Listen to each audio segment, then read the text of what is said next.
कश्मीरी में पहुंच गए, कॉन्शियसनेस वही पे तो ऐसे ऐसे होता है। तो बुद्धिज्म में मैनिफेस्टेशन पे भी बिलीव करते हैं क्या? See Buddhism believe on desires, desire is कम्मा, whatever you are getting due to desire, okay, जो भी तुमसे दूर जा रहा है डिजायर के दूर इस पे दूर जा रहा है, तो it is manifestation. What is law of attraction? Having desire. हाँ, लेकिन हम तो बोलते हैं डिजायर से दूर जाइए आप। See desire is the first cause. अब हम ये नहीं डिजायर से दूर जाओ, ठीक गलत तरह के डिजायर से दूर जाओ। क्या होते हैं गलत तरीके के डिजायर? किसी को हार्म पहुंचाना, अच्छा, है ना, ऐसे डिजायर जिससे कि आपके आंग पे आ जाए, आपको हानि हो जाए, आपके पीछे लोग पड़ जाए।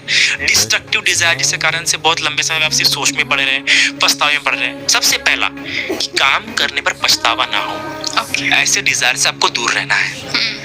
सबसे पहली स्टेप मतलब आप अवेयर होने चाहिए हो अपने कि एक्शंस पछतावा ना हो। तो ऐसा है। तो मेरे प्रश्न में से कई सारे बहुत ही प्यारे प्यारे कि पाप भारी है या पुण्य भारी है, फिर पाप तो फल पहले देता है, फिर पुण्य कैसे भारी हुआ, पाप ताकतवर है या पुण्य ताकतवर है, लेकिन पाप का तो फल जल्दी मिल जाता है, फिर पुण्य ताकतवर कैसे हुआ। ऐसे कई तरह के प्रश्न, ये अभी भी प्रश्न होते हैं। जो पाप कर रहे हैं, चोरी कर रहे हैं, वो अमीर हो रहे हैं, और जो मेहनत से कमा रहे हैं वो हर दिन दिहाड़ी का कमा रहे हैं। ये क्या कर्म है?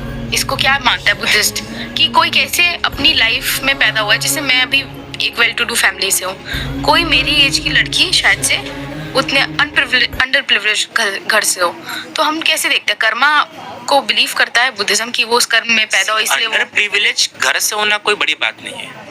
देखो, कोई अमीर घर में होने पर भी सब चीजें मिलती नहीं है, कोई गरीब घर में पैदा होने पर भी सब चीजें मिलती है।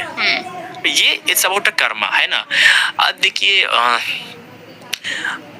ये कैसा हो जाता है कि कोई कुत्ते की योनि में आने पर भी सब कुछ मिल जाता है, और कोई मनुष्य की योनि आने पर भी एक समय खाना नहीं मिलता। तो डिपेंड ये नहीं कि आप किस घर में उत्पन्न हुए, डिपेंड ये है कि आपको सारे सुख मिल रहे हैं कि नहीं मिल रहे।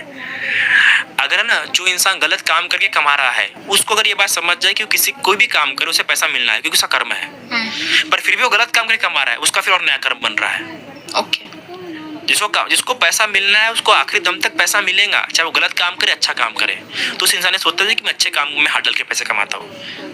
तो बुद्धि